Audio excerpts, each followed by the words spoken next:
गांव के उस छोर पर जहां पगडंडियां तंग और मकानों के छप्पर टपकते थे, वहीं रहती थी चांदनी।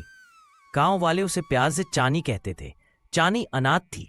हर सुबह वो अपना पुराना टोकरा उठाती और जंगल की ओर निकल जाती, लकड़ियां बटोरने, पानी भरने और जंगली फल चुनने के लिए। एक दिन उसने जंगल की वो पगडंडी ली जहां छोटी छोटी झाड़ियां और जंगली लौकी उगती थी। पेड़ के नीचे बैठी वो लकड़ियां बटोर ही रही थी कि अचानक एक शांत सी आवाज आई। बेटी, तुम रोज यहाँ क्यों आती हो? चानी ने देखा, एक बुजुर्ग साधु जैसे व्यक्ति खड़े थे। बाबा, मैं लकड़ियां बेचकर पेट पालती हूँ। घर भी नहीं है, बस एक टूटी झोपड़ी। साधु मुस्कुराए। तेरे चेहरे पर थकान है, पर तेरी आंखों में रोशनी भी है। मेहनत करती रहे बेटी। भाग्य तभी चमकता है जब हाथ गंदे हो और दिल साफ। चानी बोली। मेहनत तो करती हूँ बाबा, पर मेरे पास जमीन नहीं है। मैं खेती कैसे करूँ? मेहनत जमीन नहीं देखती। अगर दिल में हिम्मत हो तो पत्थर से भी अंकुर फूटते हैं।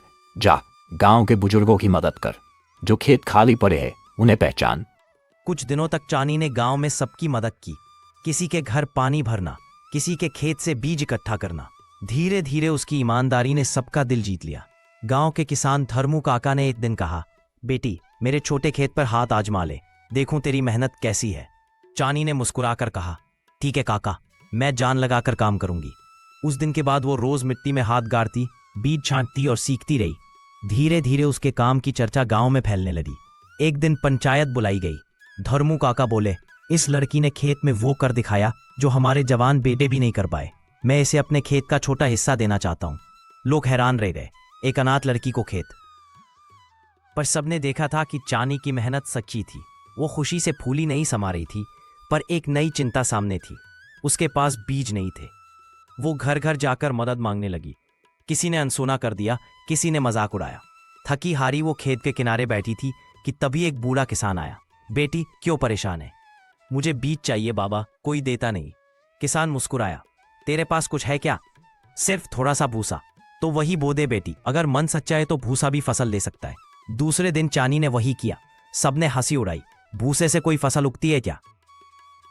लेकिन चानी ने परवाह नहीं की।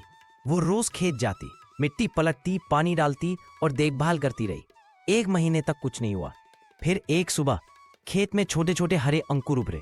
गांव के लोग दौड़े आए, ये कैसे हुआ? चानी की आंखों में आंसू थे। मेहनत का फल भगवान देता है।